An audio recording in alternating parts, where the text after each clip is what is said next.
My mom walks into the room. Her face is just bright red. She's walking slowly, and I knew it. It was gone. Hey everyone, this is the third part of my video series about my dad's battle and death with cancer. Initially, I was gonna do 3 videos, but I just remembered this other part that I think is very important, and it's a moment that uh, is still ingrained in my mind, and that was the day that my dad passed away after his battle. Um, okay, so I remember my house was just full with people. It was busy. I think my auntie was watching my parents' store because they had an island shop, and I was playing with my cousins and my brother. We were just playing, watching wrestling, I think, and yeah, we were just mucking around, as kids do.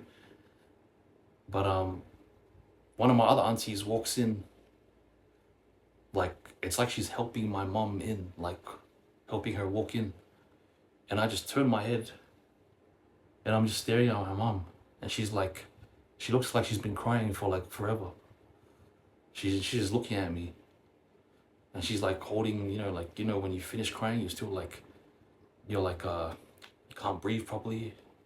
She's just staring at me, and I'm like, something bad has happened, very bad. But I knew very well that he died, but I just didn't like want to think about it. So then she just walks into the room, and then I can't remember who it was, but they told me and my brother to come in the room. So we walk in there. It's my mom, my auntie, my dad's sister, my older cousin, and my grandma, and of course my mom's in there. So they put us on the bed, my brother, and my mom sitting on the bed, and in front of us, everyone else just sitting around the room. And then my auntie starts speaking, like, I can't remember the exact words. This is so long ago, but I just remember it was like trying to just ease her way into telling me that he's passed away. And then she finally gets it out that he's gone. He's gone. And then me and my brother just lock eyes like straight away. And then I think I look at my mom a little bit, and then my brother kind of looks down, and man, all that emotions from all those months previous of not talking about really what's gonna happen, not holding in so many things because we didn't want to believe it, we didn't want to deal with it. I just like exploded crying, like just crying my eyes out. I just buried my face into the bed. I think my mom was trying to hug me. I can't really remember that part. But I just look up and everyone else is just crying, My cousin, my grandma. And then, yeah, man, I cried my eyes out so much. Like, I don't think I've ever cried up. That was the worst I've ever cried in my life. And then, but my brother, man, my brother was tough. He just like, yeah, I don't think he cried at all. He just kind of like, he was sad, but he held it together for an 8-year-old kid. That was pretty, it's pretty strong, man. And yeah, I just remember we walked out, and I just remember my mom's mom, she just hugged me, and she was kind of consoling me and telling me like kind of to be strong, that's what my dad would want.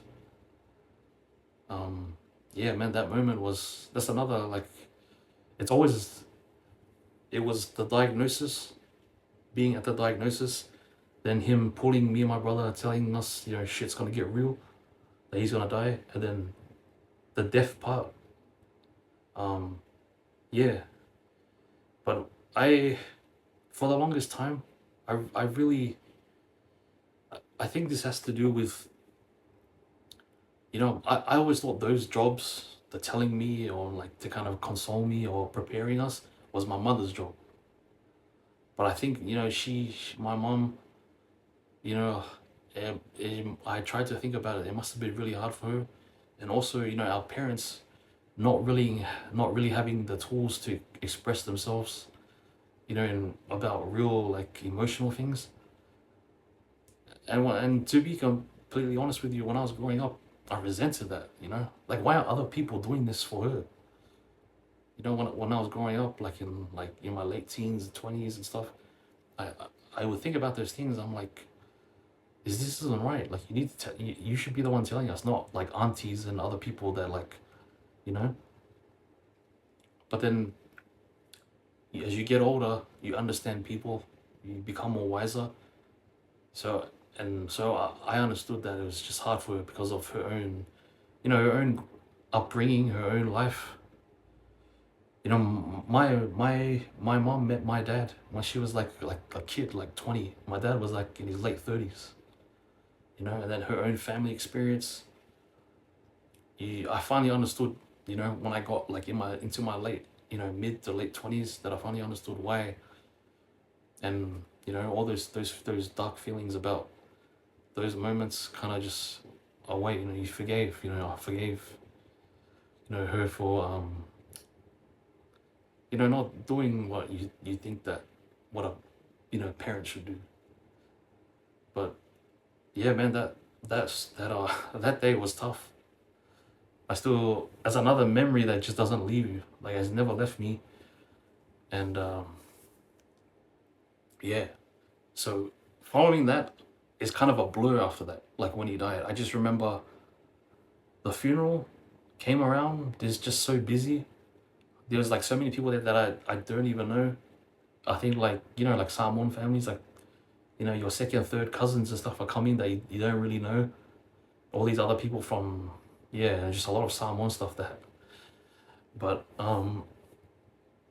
uh yeah, that's that part.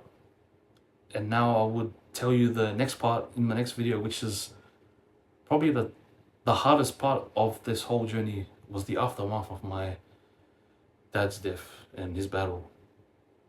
You know, leading into, I was about 11 or 10 or 11 at the time. As the years go by, you know, becoming a teenager, and how his death affected my behavior, the bad things that I was doing when I was growing up, um, the constant the relationship with my mom, a lot of defiance. Stay tuned for the next one. So I hope you enjoy it.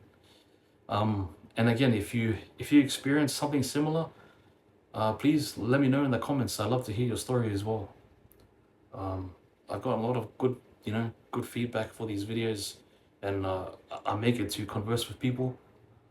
I'd love to hear more about everyone else's story.